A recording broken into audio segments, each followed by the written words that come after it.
MGTOWs, this is Vention. I'm just wrapping up the last, um, oh, the last minutes of my Saturday, and it's about 2:30 in the morning, and I'm starting to yawn. Had a good day. I just wanted to mention a few things that I see coming as far as like long-term problems that we might be having, and the most worrying, I already told you guys about the recession that we're dropping into and the 8 year, 7 or 8 year cycle of booms and busts in the economy. And now I'm seeing something that I thought was mostly conspiracy theory until, fairly recently, the last few months. And that is this interview that this guy named Aaron Russo gave to like InfoWars uh, about, I don't know, probably 10 years ago. And basically he was talking about how the elites, they want a cashless society so that they can wrap up control and of basically the population.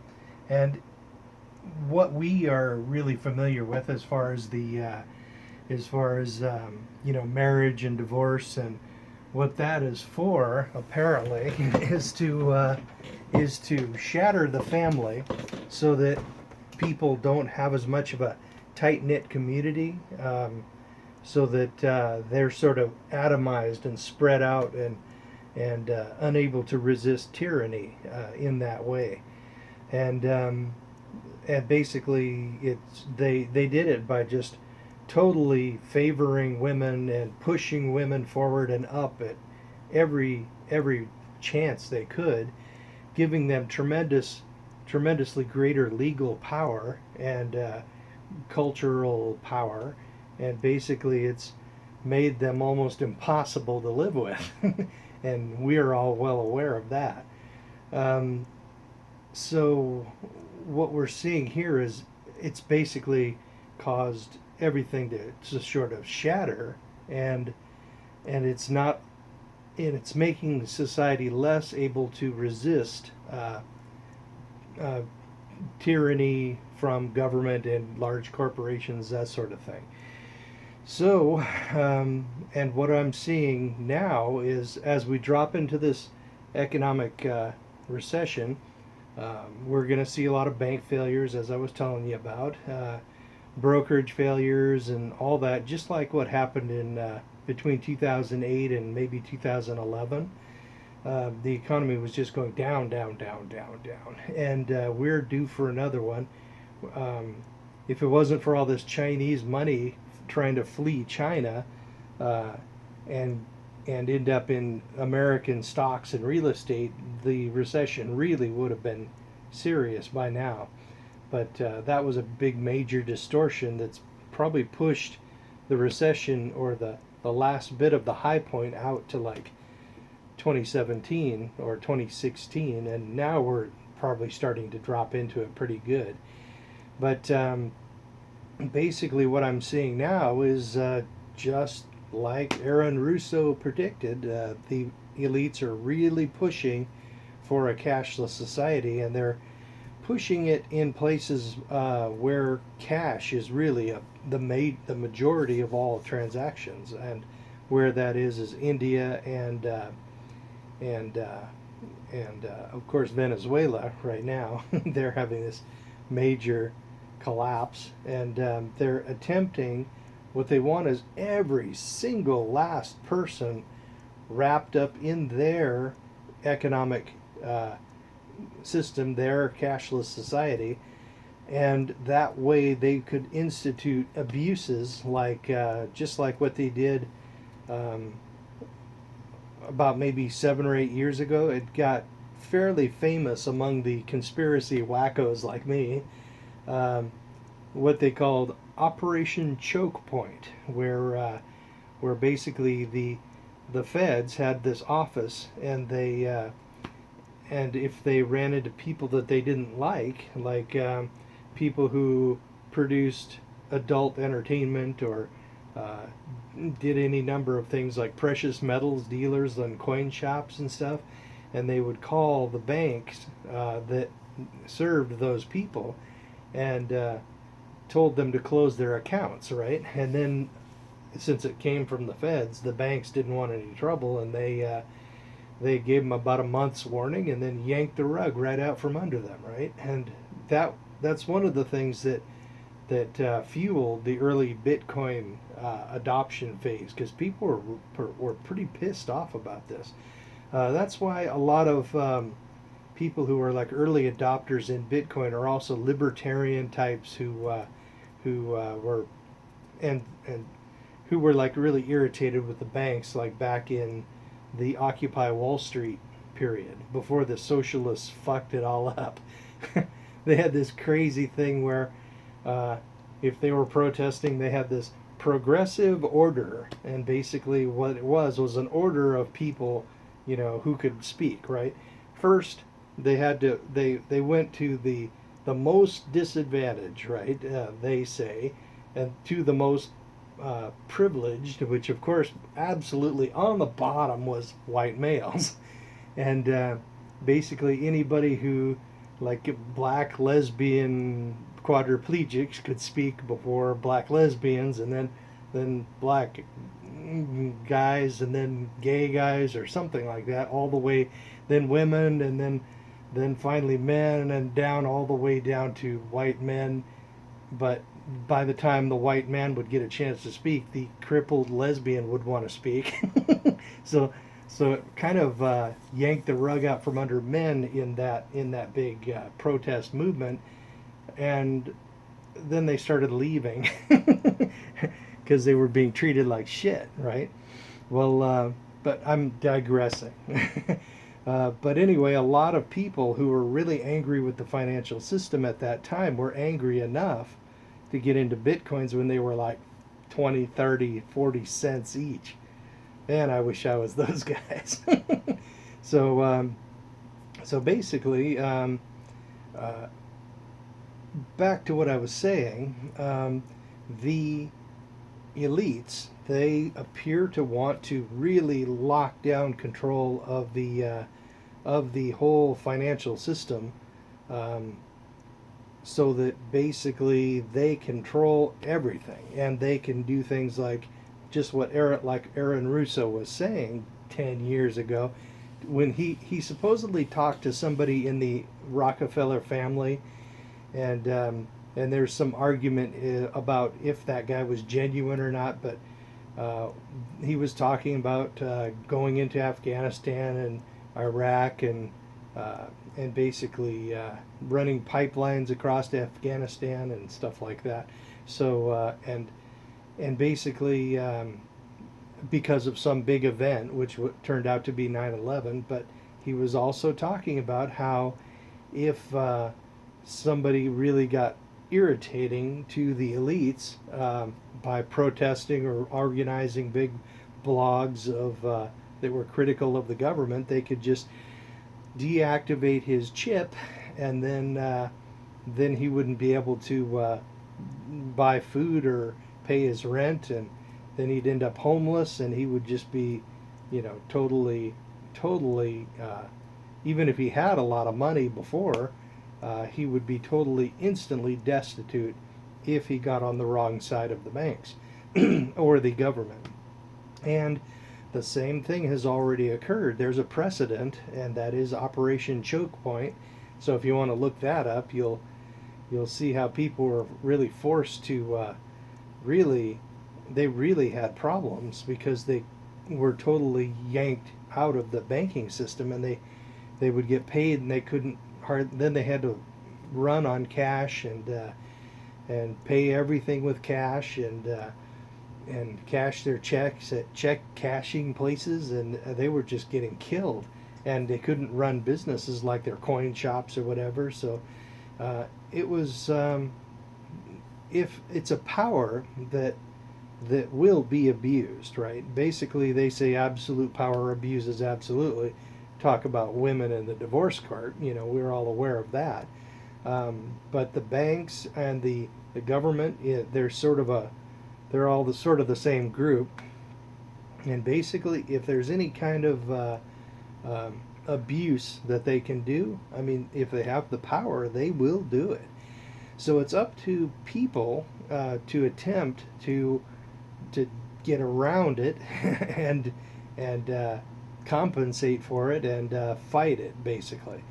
Um, and the problem with and it's already basically trying to be shoved through in India uh, to go to a cashless society. Even their president is talking about it, and they got rid of the 1,000 rupee and the $500 rupee bill, and and basically they're saying they're no good and they'll have to turn them in really soon, and it's causing these massive bank lines, and hundreds of people have died in lines, waiting in line, and it's just basically war. It's economic war against their own citizenry, and basically that's happening all over the world. They're talking about it in Australia, and then every once in a while some jackass in Washington D.C. talks about getting rid of the $100 bill, and so that's one of the reasons why if I stock any currency, I will not stock $100 bills.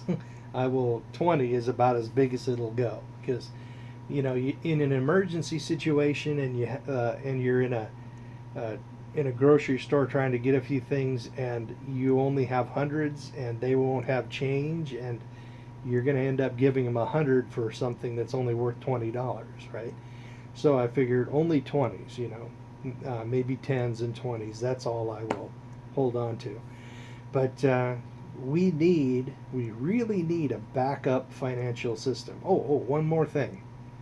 In India right now, they are actually they're really trying to lock down and shove everybody into the banking system. And as I was saying before, we're all aware of the massive derivative bomb that's about to blow up on the economy, and basically we're going to have Deutsche Bank's probably going to be one of the first, and then it's all of the money that it owes to other banks that's going to be not paid. Then those banks would go bankrupt. But what they're trying to do is they're going to try to get everybody's money forced into those banks.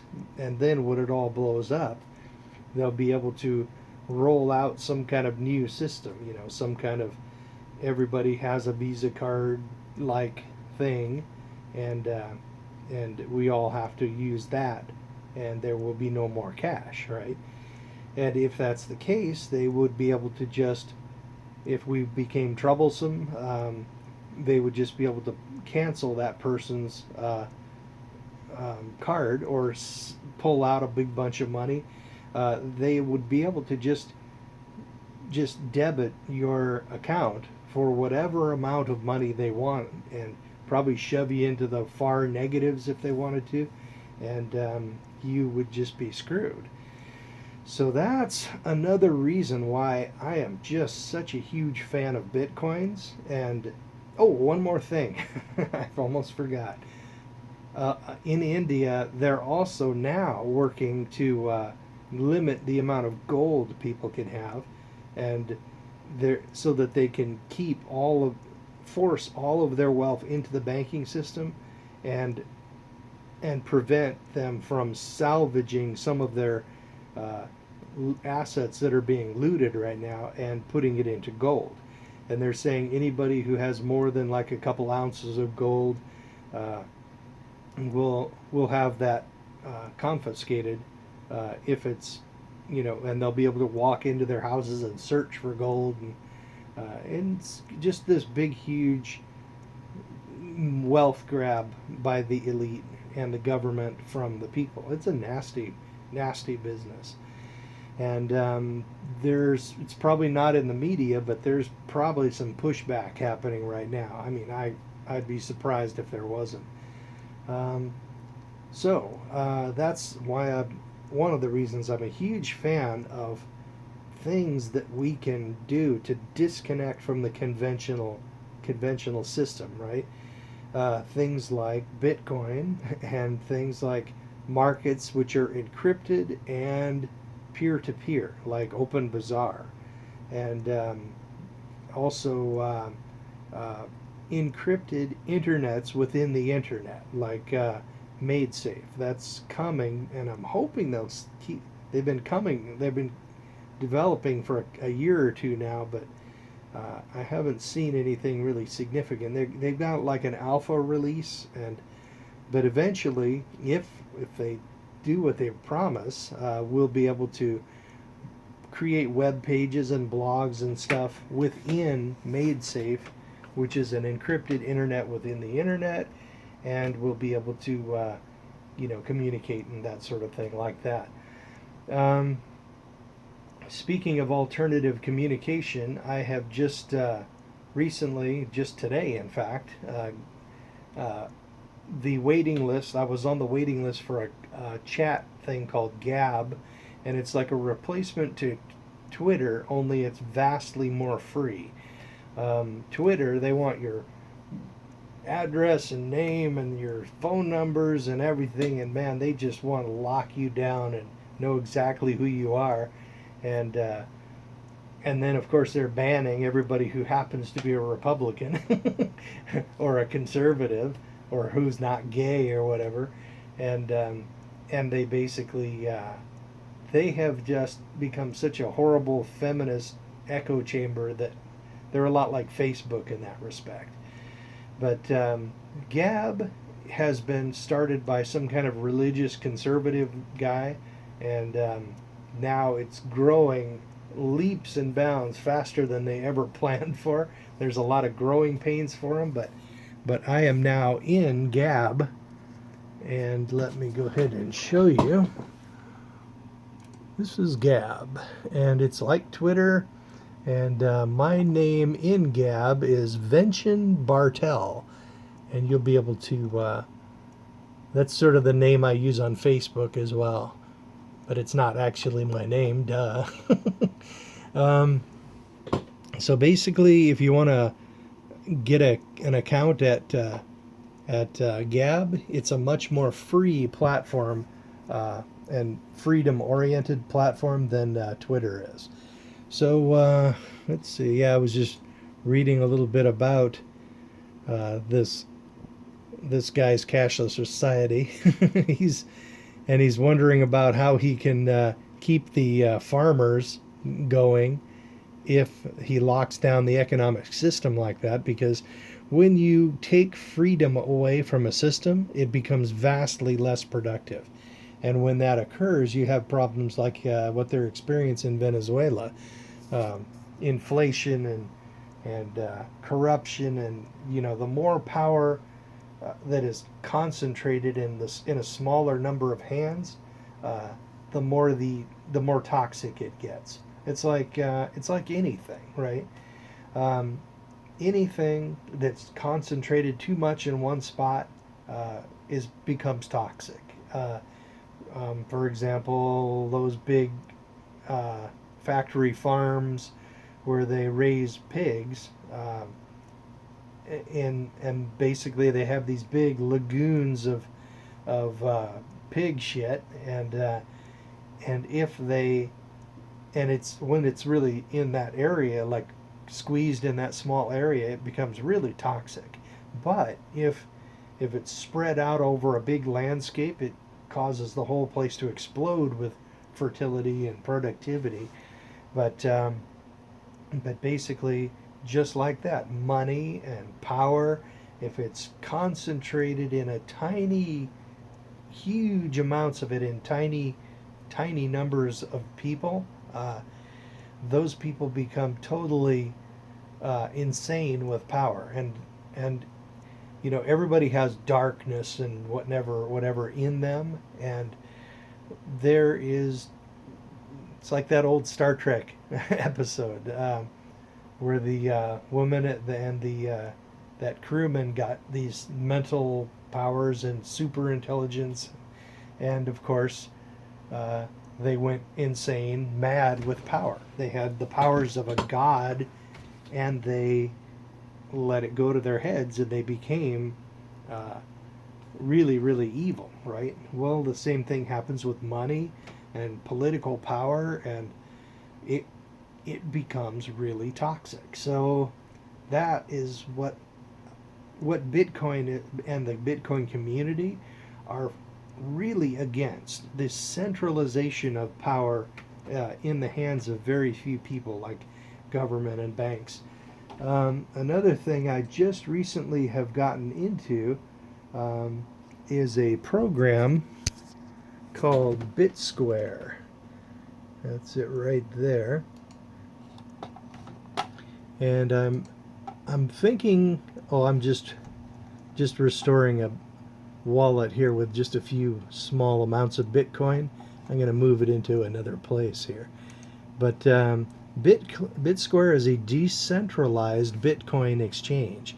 It works a little bit like local Bitcoins, but it is decentralized, and you can actually buy and sell Bitcoins. And the problem, though, is you need to have banking. Need to have access to banking so that people can put money into your checking account, or you can go and put cash into their checking account, and then the bitcoins will be released. But so basically, oh wow, not very many. Usually, there's more offers here. But if I wanted to buy 0.3195 bitcoins, it would cost me $254, and the price would be $7.98. The current Bitcoin price is, oh, there we go. The current Bitcoin price is about 776, and I could buy these without going through Coinbase and having to send ID in and social security and address, and man, they want a lot. and then of course, all of the IRS is now suing Coinbase for all of the transactions from everybody for the last 3 years, and I'm not. It's going to be a paperwork problem. It's going to be irritating. It's going to be a lot of trouble. Um, and for that reason, I mean, I'll do my taxes and everything. I didn't make any money. I'm like negative $80 for the year uh, through Coinbase. Basically, what I do is Coinbase calls every uh, time you buy a Bitcoin or pieces of a Bitcoin, a buy, and then when you transfer it off of their website, they call that a sell. So whenever most of the Bitcoins I bought through Coinbase, and I bought them, and then immediately, as soon as I got them, I would transfer them off of the Coinbase exchange, because I remember very well Mt. Gox. That company, that exchange went bankrupt, and it screwed over so many people, and they lost millions, and life-changing sums of money were lost, and people had a chance to go and live a life that they wanted to live, and then Mt. Gox lost all their money. So they're still working wherever they were working before, and basically all that wealth was lost. So I don't play that game. The moment I get my bitcoins, I take it off the exchange. So I don't have I don't have any gains to worry about. But people who kept their bitcoins on, like the vault, the Coinbase vault, and then they sold them or transferred them out of the exchange, they're going to have to pay income tax for the appreciation between like 200 if they bought them at 200 and 700 if they transferred them out at $700. That's $400 right there. So basically, they're going to have to pay some income tax. So that's unfortunate.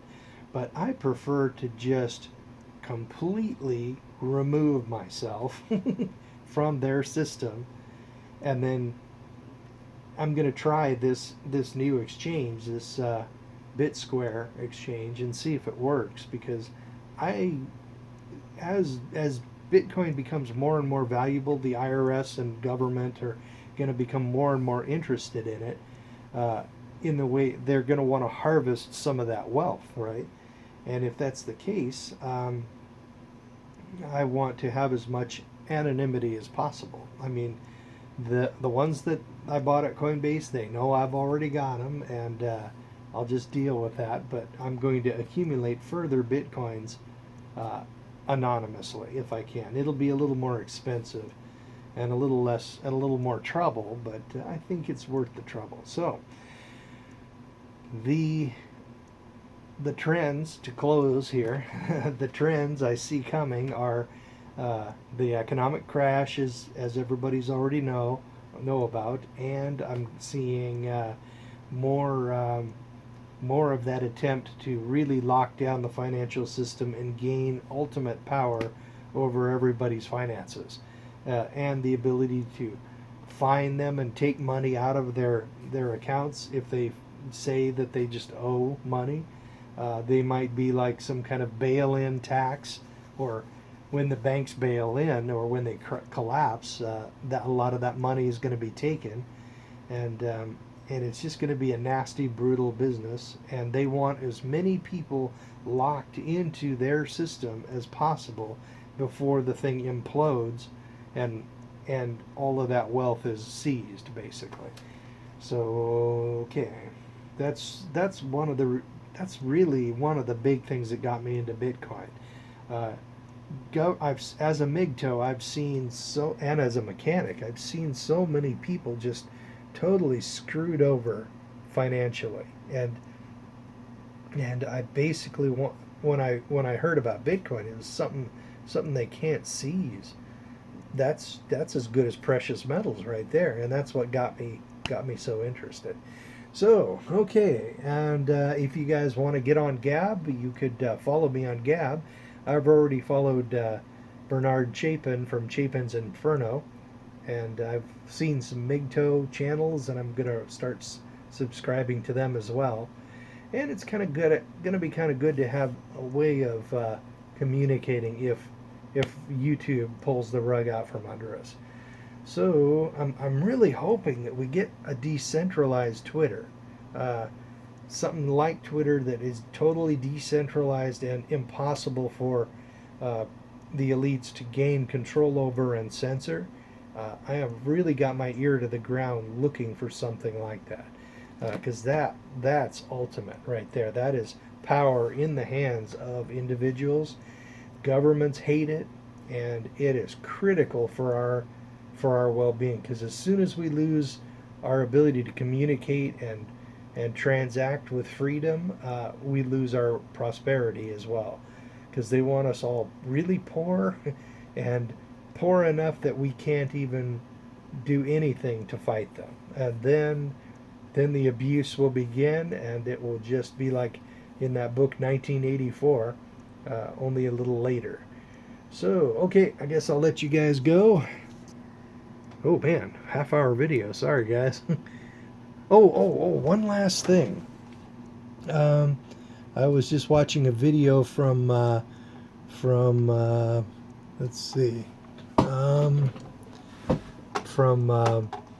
MGTOW Living, and he was talking about the video that I made about expatriating from the U.S., and he was talking about how it's going to be difficult, because he's a Russian or somewhere around there, and he has expatriated to the U.S., and he says the language barrier is difficult, and there's your support system's gone, and but I still think that it's going to be a good deal, because man, it is so inexpensive to live in Cambodia. I'm really leaning toward it, but he was talking about how we could also effectively expatriate in the U.S. and have a decent life that way and totally stop working. That really appeals to me. So I'm going to go ahead and leave a link to this video. So you guys have a good night, and don't get married.